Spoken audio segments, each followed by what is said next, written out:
Chiropassion Consulting, and we're going to talk about how to conquer your goals. And it's going to be awesome. We're going to spend about 20-25 minutes here really talking about and sharing with you some ways to set goals and conquering them. And there's some skill sets that I've learned over the years that I certainly want to share with you a little bit this evening here in the 20-25 minutes that we have together.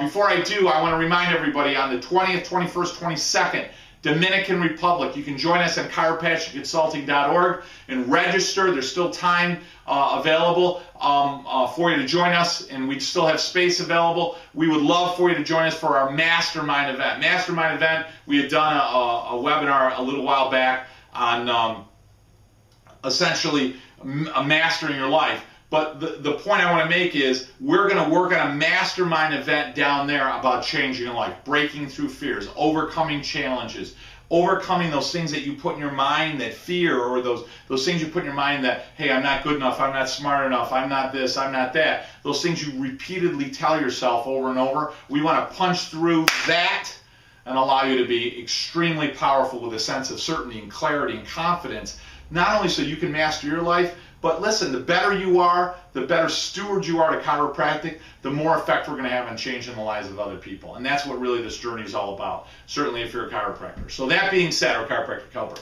that being said, let me share with you some ideas about mastering your life by conquering your goals, how to conquer your goals. So let's talk about that. First, what the heck are goals? We talked a little bit before on rituals.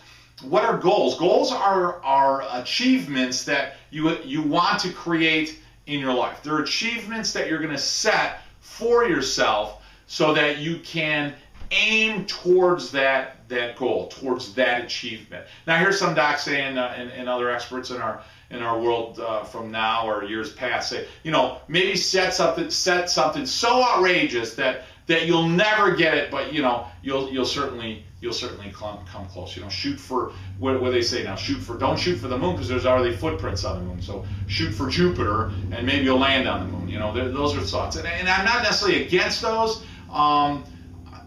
And you can certainly set that ultimate goal. I don't think that's a bad idea, but we definitely need to set goals that are achievable. And what that's going to do is that, there's so many one-liners that come to my head, but, the higher I climb, the further I can see. So, you tell somebody, a guy like me, that, you see a certain volume of people in your practice, and somebody says, hey, this is what I see, and you're like, oh, that's impossible, that's crazy, how can you do that? You can't do that, I could never do that. And then what you notice is, once you get closer to that, hey, maybe I double what I see, I triple what I see, I quadruple the number of people I serve, then all of a sudden you go, well, now I can see that. I can see that that's possible. Hell, I can even do that. We know the story of Roger Bannister. Nobody could run a 4-minute mile. This guy runs it. As soon as he runs it, he makes everyone realize that they can do it too by him doing it. So then 17 people plus break the 4-minute mile barrier within a year. So that's what I mean by that. I want us to set goals that we can achieve. Certainly, you can have that ultimate goal of your life out there, and that could be something that is so much bigger than you, and that your achievements, if you will work part and parcel with that. I think that's awesome, but that's not what I'm talking about right here. So let's set some goals, and let's learn how to conquer those goals. So what does that mean, conquering goals? That means achieving them. Well, how the hell do you achieve them? Well, first off, as I mentioned before, we need to come up with some goals, and those goals need to be in congruency with our life plan, our vision plan. So, do you have destinations, if you will, in your life? And I use the word destinations because anywhere you want to go, you want to use a GPS in order to plug it in there so that it makes everything you do more efficient in trying to get to that destination, right? Driving a car, I don't want to take 3 unnecessary left turns. Well, I don't want to do that in my life either because I want to manage my time, I want to control my time, so I want to make sure if I got to take 1 left and 2 rights, I want to make sure I'm not making any mistakes or certainly minimizing those errors. Having a GPS allows you to do that. That's number 1. So what you all need to do is you need to write down what it is that you want to achieve in your life. I want to achieve joy and health and happiness for all those people I serve. I want to be the best father that has ever walked planet Earth. I want to be the best chiropractor that the universe made me to be, or certainly intended me to be. I want to unfold myself, if you will, into that person. That's what I want to do. I want to have total control of my financial structure, 100%, so that when I go to the office every day, I'm not working, I'm retired. I'm doing something I love, serving people. I can set rules and standards in my practice that I can live by and abide by, because I'm not living in a world of scarcity like, oh my God, if Linda leaves today, I can't pay my food bill, I can't pay my electric bill, I'm going to get kicked out of my building. I don't want to live in that world. I want to live in a life where I control and manage these other factors in my life, that they become under so much of my control that they almost become insignificant. That I basically master them and overcome them to make them not only insignificant, I transcend them as challenges in my life. That's what we're trying to do. That's what goals allow you to do. So that being said, let's talk about goals. We want to come up with some goals. Now, goals, I think you're making a mistake if you just set business goals. I see a lot of practices do that. You're going to say, I want to set business goals, business goals, business goals. Don't just set business goals. Number two, anything that you set for the practice, those goals have to be set in conjunction with your staff.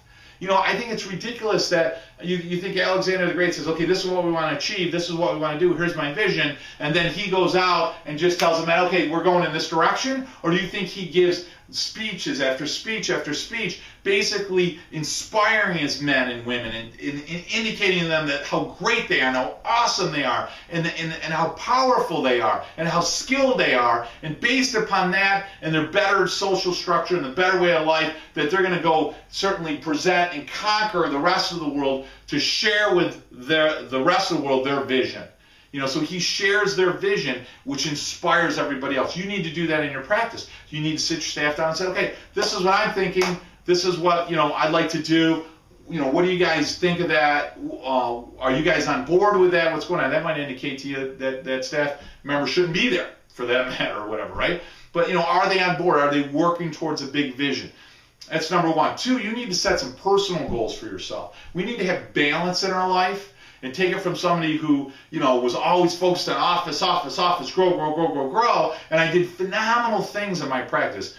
Busier days than just about anybody that's ever had ever.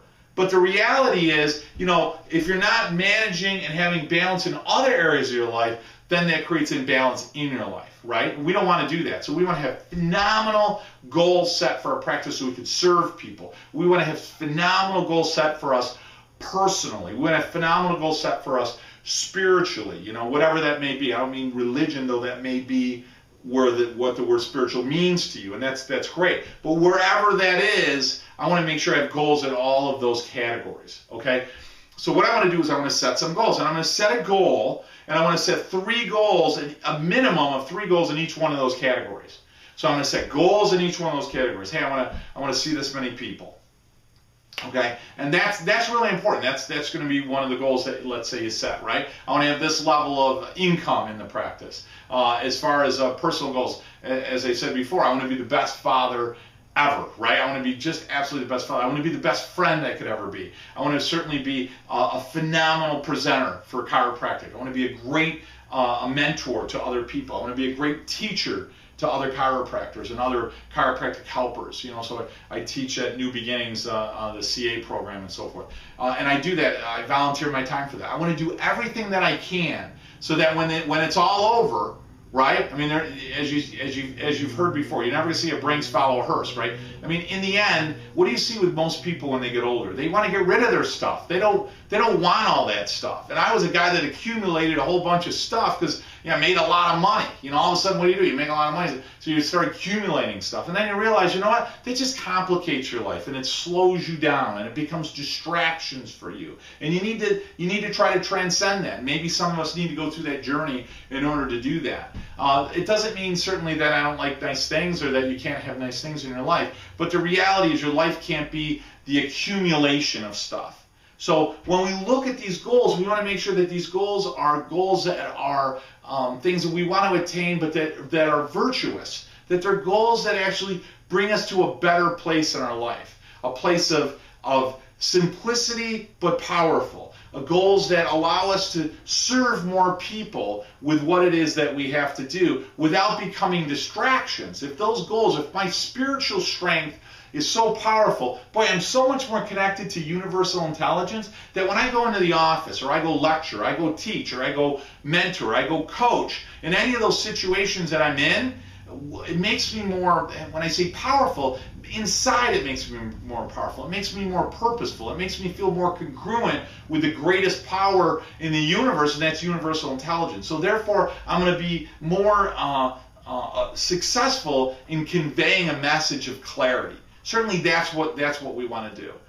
So those goals, everything needs to work in harmony with everything else. And that congruency is power, congruency is clarity, congruency is efficiency. So we want to make sure that all the goals and that everything we set and everything we do is working tandem, conjunction, hand in hand with what it is we're trying to do. So we need to set multiple goals in those categories and other categories if you want, or a subcategory. That's number one. Number two, what you need to do briefly here is you need to set the why. Now the why is what I call diesel fuel. The reality is I can open up an office like if I had a truck. Think of a truck as your office in the sense that it's got all the hardware. It's got an engine, it's got a battery, it's got a fuel tank, it's got tires, bearings, seats, steering wheel, shifter, radio, air conditioning, windshield, rear view mirrors, got a grill, got a bumper, got everything you need on it, right? So think of that as your practice. I got a beautiful practice. I've got TVs, I've got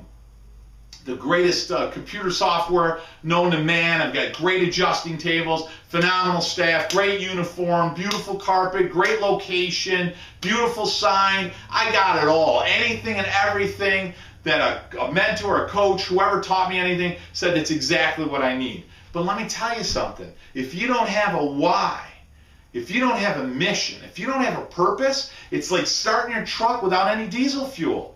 And I like diesel fuel because it's got the most bang for the buck. You know, diesel run a long time.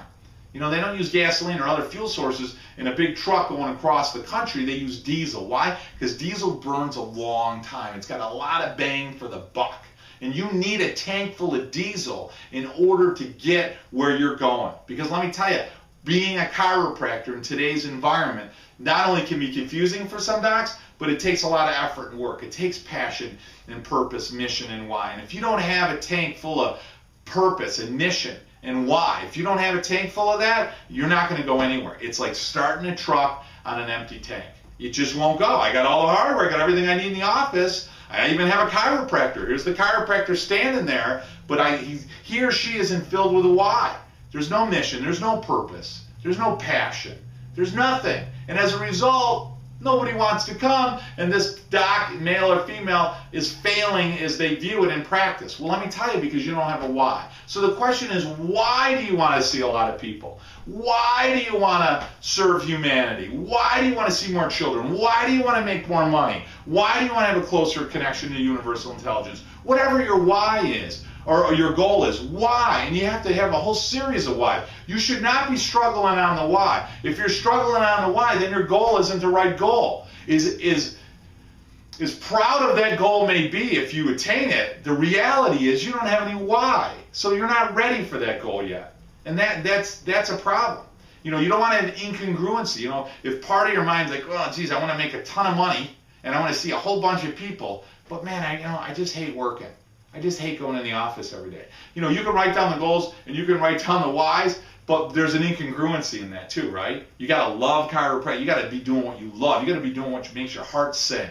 You got to be doing what just fires you up. When I talk to people, you can probably tell this in the video, you know, I just, when I start talking, I just start getting so excited and passionate and enthusiastic, and I do that when I speak on stage, and I do that in my office on a Monday night, and I do that in my Monday morning. I mean, you know, I just get in the money. Boy, that third and fourth adjustment, I'm like, man, let's go. It's happy, healthy Monday. Let's give you a healthier nervous system. I mean, that's the way that's got to run. That's the way it's got to go. Man, that was a great adjustment. You connect that to the organ, give them a high five, confirm that next time they're coming in, give them a little value statement with the adjustment. I'm telling you, it just fires you up. There's nothing I love better than getting my hand on an atlas and just feeling that area where it's subluxated, putting a thrust through there, letting that body just, I can hear the nervous system work better. I tell them that I can actually hear your nervous system working better.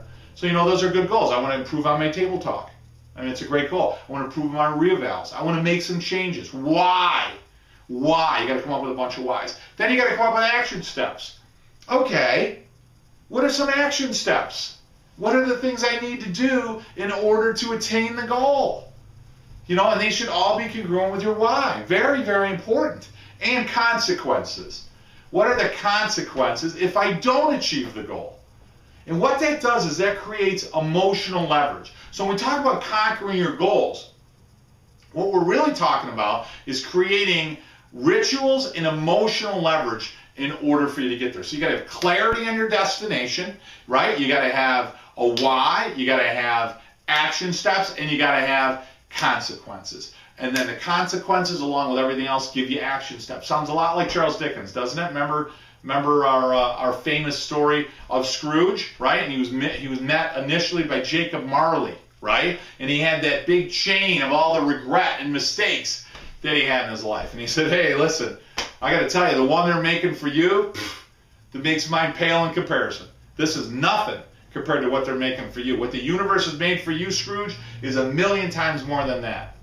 Unbelievable. So that's what we need to do. So what does he get met by? Past, present, and future, right? So same idea, past, present, and future. Create that leverage in your life. Create leverage, meaning create a bar so far, so long that when I push down, I can crank something up easily. If you feel like you're going through life laboring your effort and time, boy, it makes life a lot more difficult. Are you doing what you love? Well, you are? Okay, great then. Write down some goals, write down some whys you want to achieve that goal, write down some action steps, absolutely important, write down the consequences of not achieving those goals, and then last, read them a lot, like every day. Read over your goals. That's got to be part of the rituals, which we talked about in prior videos. What are the rituals that you set for your life? Every morning I'm going to get up and I'm going to read over my goals. Do that at the very least. I got a case full of Palmer and oh my God, Freddie Barge and you name it, Dee. I got all kinds of books that I read on a regular basis just to constantly get it in my head. Albert Hubbard, I read all kinds of Albert Hubbard. Best friend of B.J. Palmer till he died. I read over that stuff. Okay, these are some great leaders. Thomas Edison, Tesla, Nikola Tesla. I read those guys. And somebody might say, well, what are you going to be, an electrical engineer? No. But you know what? They were all friends of each other, or they knew each other, or maybe they were guys that were competing with each other. But they were the best of the best of the best. I want to learn about them. I want to learn about what their thoughts are, how their brain worked, what they were thinking about, what they dwelled upon, what were their goals, what were their aspirations, what were their dreams, why did they want to achieve that, what were the consequences when they didn't follow through, why did Einstein have trouble when he got started and then move forward, who's Alexander the Great, how do you get to be 33 years old and be the greatest general that's ever walked the planet, leading legions of thousands and thousands of men to conquer the world at 33? How the hell do you get to do that? Those are the thoughts that I want to read over. And then I read over the great leaders of chiropractic and the great Chris Kent. I read his stuff and watch his DVD 1,000,000 times. And just constantly plug that stuff into my brain so that no matter where I'm at, in front of a group of people, at a party, in front of a group of people at an event, like over at Mile High, Danny Knowles' event was phenomenal. Wherever I'm at, I can get up somewhere and just start talking and sharing with them, not necessarily just my thoughts, but thoughts of great mentors, great leaders, great thinkers, and those are my goals. Those are my rituals. I read them over every day. It gives me such a great sense of clarity and confidence and strength. I call it armor and ammunition. Polish your armor and load up on your ammunition, your clarity and your certainty. Clarity and certainty, critical, so that no matter where you are in your life, no matter who you're talking to, no matter who you're presenting with, you're able to do that in a way that's effective. Napoleon Hill said, for no man can express through words or acts those thoughts or beliefs that are not in harmony with their own beliefs. And if they choose to do so, they will fail with their ability to influence other people. You will fail with your ability to influence other people if you yourself lack clarity and certainty. The way you gain certainty and clarity, it's like building up a beautiful brick wall. It's doing your rituals every day. It's having goals set for yourself. It's taking control of your time. It's taking control of your thoughts. And it's not going to happen overnight. It's a mastery. You know, nobody is born and becomes Buddha. You know, Christ, it took him 30 years to develop his ministry. If you want to deal with Buddha, it took almost the same amount of time. I mean, they had to go through trial and tribulation and tasks. They had to go through the experiences of life in order for them to really start to sit back and master it and realize that, look, you know what, it's not about me. We're all connected. We're all in it together. We're in a sea of information, of energy, of love, of communal service. And the best way that I can help humanity, the best thing that I can do in this world, in the time that I have on planet Earth that I was gifted to by the universe, the best thing that I can do to share is serve other people. It's the best thing. And as a chiropractor, you get to do that without a needle, without a scalpel. Not to say that they're never needed. That's not my point. The point is that what you do as a chiropractor is awesome. It was given to us by the universe. The universe made you to bring it to other people, and the universe did that in an effort to make humanity healthier. You have a message that is congruent with universal intelligence, and you have the responsibility to share it with the world. And the more effective you are in doing so, the faster humanity will reconnect themselves to the source and live a healthier life. Guys, my gift to you is this. If you register for the IFC Global Summit, the IFCO Global Summit, so you can go right to ifcochiro.org and register for that, you'll have admission at no additional cost to come join us at Chiropassion Consulting. We're going to start Friday night on the beach. It's going to be myself, Lyle Kocha, Liam Schubel, and others. We're shooting for a fire walk. We're going to do breakthroughs. We're going to do all types of fear challenges, overcoming obstacles in our life. We're going to do it Saturday morning, Saturday night, and Sunday morning on the beach, weather permitting. If not, we'll do it inside. It really is going to be a life-changing event. I'd love to see you there. You can go right on chiropassionconsulting.com and register right in the bottom right-hand corner. If you do register for the IFCO, we'll know who you are and so forth, and we'll make sure that you get the gift certificate to join us on the beach. This has been Dr. Joe Borio. Please know that your life has meaning. May your innate always flow from above down, and I love you for loving what I love. Have an awesome week serving. Can't wait to see you in the Dominican. Thanks. Best friend gave me the best advice. He said each day's a gift and not a given right. Leave no